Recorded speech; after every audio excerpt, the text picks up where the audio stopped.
কোনটিতে ব্যতিক্রমধর্মী ইলেকট্রন বিন্যাস দেখা দেয়? তো আমরা জানি ব্যতিক্রমী ইলেকট্রন বিন্যাস প্রদর্শন করে ক্রোমিয়াম এবং কপার। যেমন ক্রোমিয়ামের পারমাণবিক সংখ্যা 24, এর ইলেকট্রন বিন্যাস কত জানি? 1s2 2s2 2p6 3s2 3p 2 2 4 6 4 10 10 2 12 3p6 4s 3d। আমরা জানি কমন সেন্স অনুযায়ী নিম্ন শক্তি স্তরে 2টি ইলেকট্রন প্রবেশ করে উচ্চ শক্তি স্তরে প্রবেশ করবে কয়টি? 4টি। কিন্তু এই ক্ষেত্রে ব্যতিক্রমধর্মী ইলেকট্রন বিন্যাস প্রদর্শন করে নিম্ন শক্তি স্তরে বসে 1টি এবং উচ্চ শক্তি স্তরে বসে 5টি। আবার কপার 29, এটার যদি ইলেকট্রন বিন্যাস করি 1s2 2s2 2p6 3s2 3p6 3d 10 4s 1, এটা হচ্ছে ইলেকট্রন বিন্যাস নেওয়া হয় কার পরিবর্তে? 3d9 4s2 এটার পরিবর্তে। তার মানে ক্রোমিয়াম মেনে চলছে কোন পদ্ধতি? ক্রোমিয়াম মেনে চলতেছে 4s1 3d5 এই পদ্ধতি, এবং কপার মেনে চলতেছে 3d10 4s1 এই পদ্ধতি। প্রশ্ন হচ্ছে কেন? এর কারণটা যদি আমরা একটু খেয়াল করি, যে নিম্ন শক্তি স্তরই হোক আর উচ্চ শক্তি স্তরই হোক, যদি তৃতীয় শক্তি স্তর হয়, চতুর্থ হয়, শুধুমাত্র ডি অরবিটাল, এস অরবিটাল এবং এফ অরবিটাল,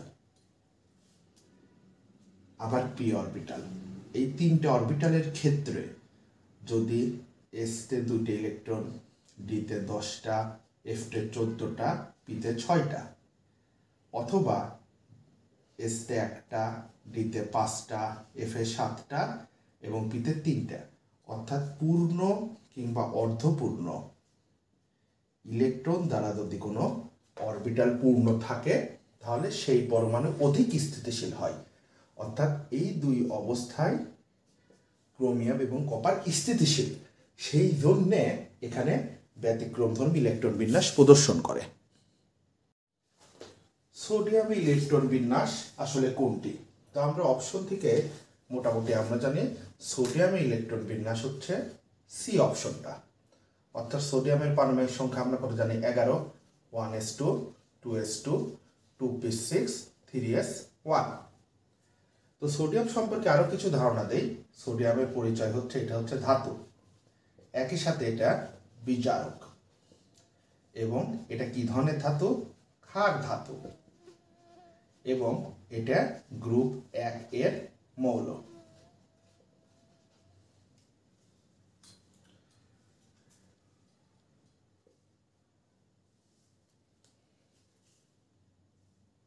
প্রশ্নটা হচ্ছে কোনটি ক্যাথোড রশ্মি? তো আমরা ক্যাথোড রশ্মি বলতে এই অপশন ইলেকট্রনকে বুঝবো।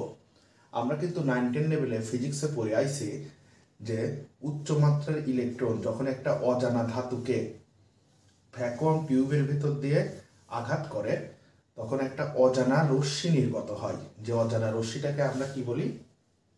X ray. এবং এই এক্স রে রশ্মিটা কি ধরনের রশ্মি? এক্স রে রশ্মিটা হচ্ছে অজানা পরিমাণ আলোক রশ্মি যে ইলেকট্রনের আঘাতের ফলে হয়, এবং এই যে ইলেকট্রনটাকে উত্তপ্ত করতেছে কিংবা আঘাত করতেছে, সেটা হচ্ছে এক ধরনের ক্যাথোড রে টিউব।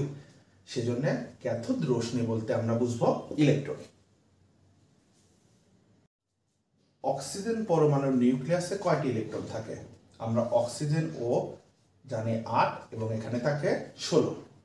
তো যেহেতু আমরা জানি পায়ের কাছে যেটা থাকে সেটাকে পারমাণবিক সংখ্যা বলে, এবং পারমাণবিক সংখ্যা বলতে বোঝায় হচ্ছে 8, এবং এখানে 8 পারমাণবিক সংখ্যা বলতে বোঝায় এখানে প্রোটন আছে যেমন 8টি, ইলেকট্রনও ঠিক তেমন আছে 8টি।